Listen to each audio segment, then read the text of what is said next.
കേശുക്കുട്ടൻ രാവിലെ എഴുന്നേറ്റേ ഉള്ളു. കേശുക്കുട്ടൻ്റെ happy birthday ആണ്. നോക്ക്, ഞങ്ങൾ ചെറിയ സദ്യയൊക്കെ കഴിച്ച് അമ്പലത്തിലൊക്കെ പോയി ചുന്ദരക്കുട്ടനാവുന്നു. Happy birthday, happy birthday.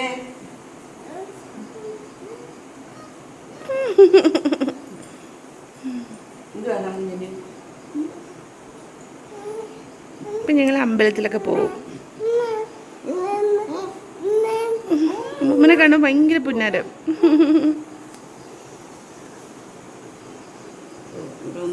വേണ്ട സാമ്പാറ്,